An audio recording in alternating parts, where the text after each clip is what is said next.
Okay, he's dead.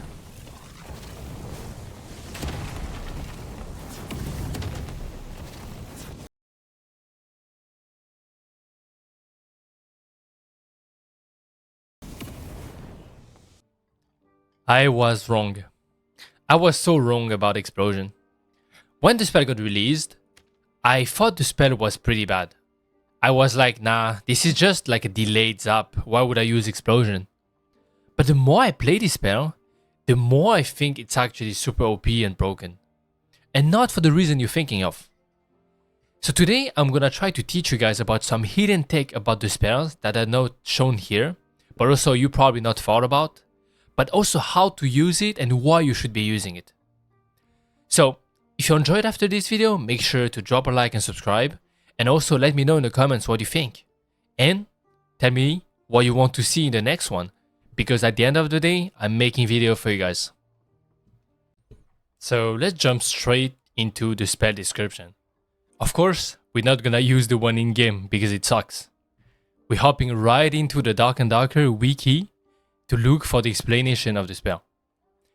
So the first thing is Explosion is a hit scan, which means it's not a projectile.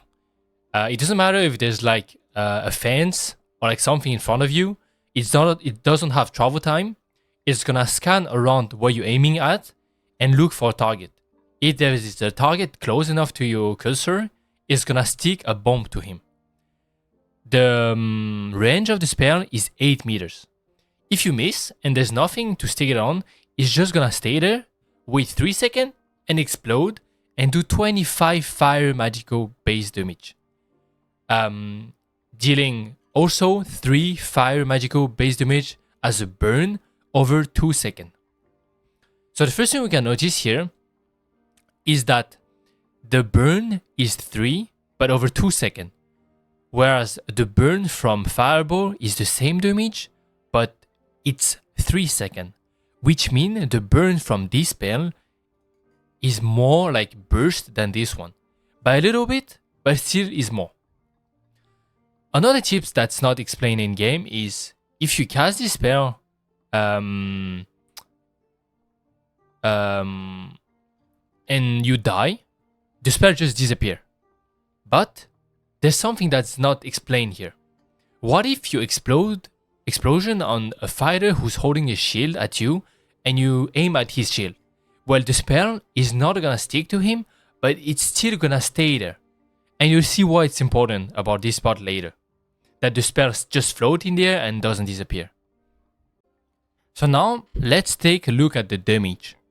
So the scaling from the explosion damage is 75%, and the burn part is only 50%. So whatever like damage source you're building, you're only getting 75% here, and then 50% on the burn. So that, we don't really know what it means, right? Because we're kinda stupid. We just want to know how much damage we're gonna do on someone. So I made like a cheat sheet, so to understand how much damage you're gonna be doing. So the spell damage is 25. Let's say we have a legendary spellbook with 7 base damage, and we built 7 true magical damage, and we have 40% magic power. And this is the damage formula, but this is too complicated. So I did the math for you guys. If you only take into account the magic power bonus increase of damage, you'll be doing 41.6 damage with a legendary spellbook.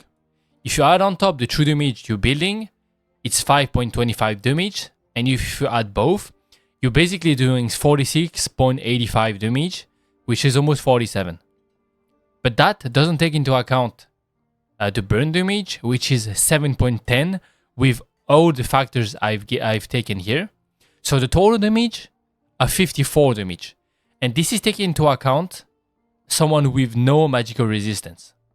However, remember, Explosion is a hit scan, so it doesn't matter where you hit your opponents with it, it's always gonna do the same damage because there's no limb multiplier and it's not a projectile. So projectile damage reduction doesn't work and limb doesn't work.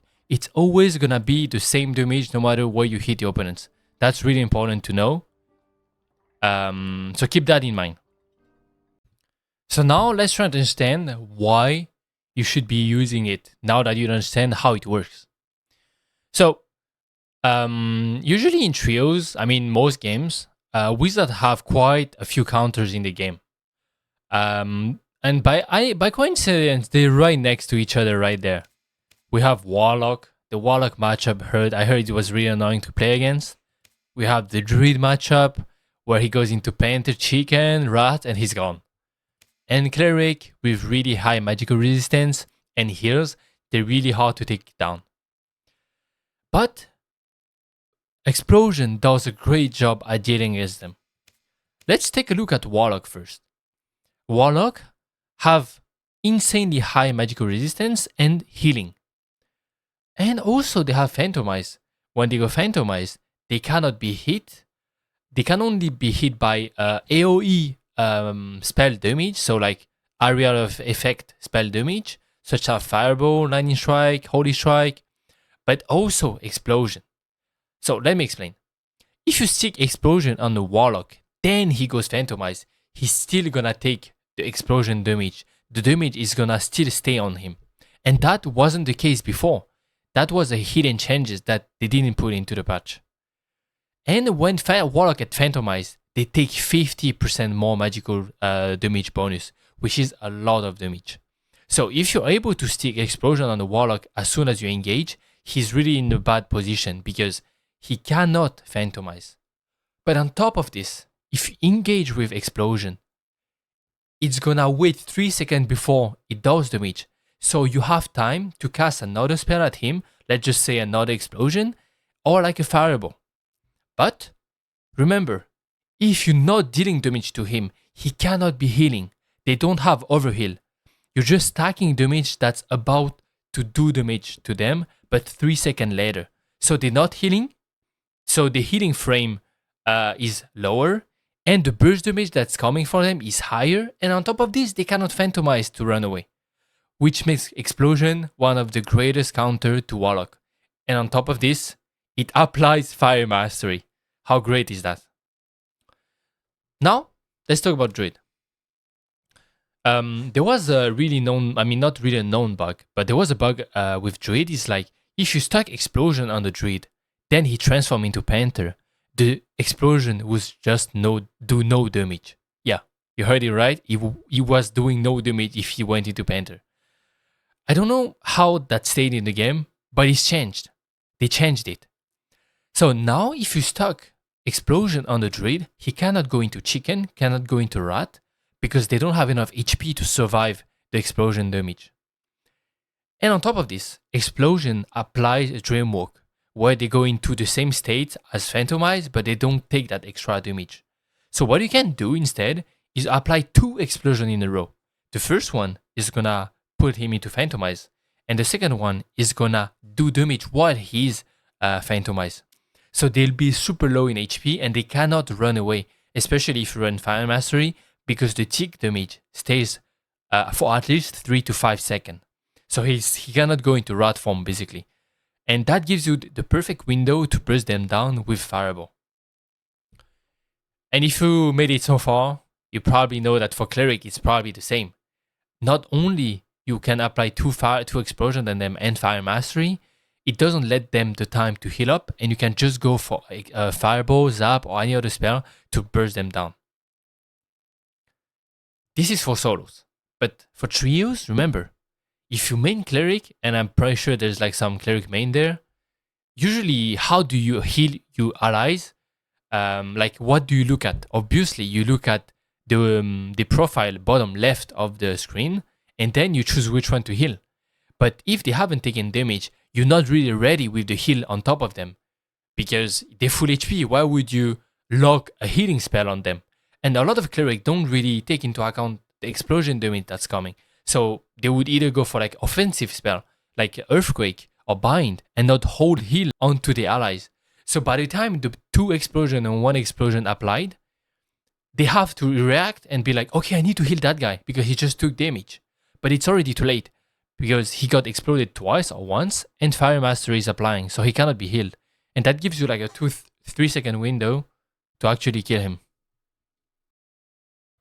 And now I'm gonna reveal to you guys a few hidden techs about Explosion and how you can use them properly. The first one being, I think you guys probably know it, but Fireball and Explosion have exactly the same cast animation. It's exactly the same, and the sound is also the same. So you can actually bait your opponents with both spells together, and they might think, oh wait, this is a Fireball coming, or this is an Explosion coming. But the thing is, they're quite opposite in the way how you dodge them. Let me explain. Fireball, the way you want to dodge Fireball is either dodge by jumping to avoid the splash damage on the ground, or maybe just take the splash damage and not the direct in the field damage. But Explosion on this other side, you just want your opponents to go in towards one direction. So what you can do usually is to let your opponent jump first by making them think you're gonna cast Fireball. And as soon as they jump, while they're like in the air, you can Explosion them. So that's how I do it. I usually go with Fireball engage, so they actually think I'm just gonna spam Fireball, right? And as soon as I casted the first Fireball, I immediately switch to Explosion and Explosion then. This works every time.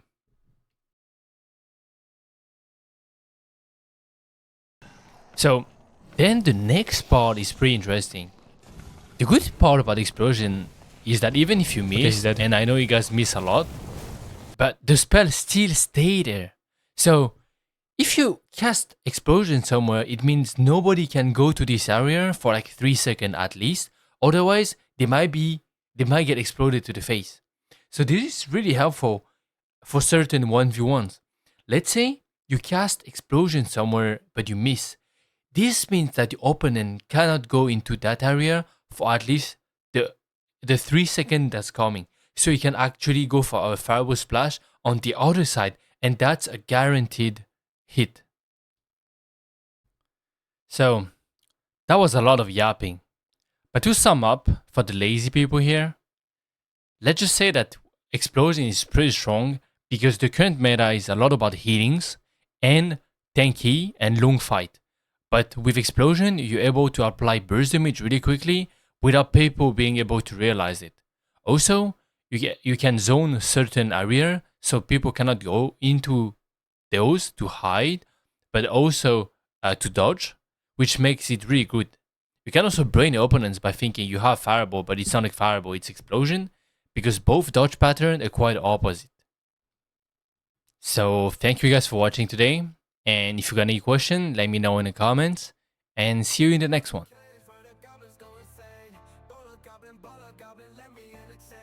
In the depths of these caves, we ain't play no games. Don't be careful, cause the cave troll will leave you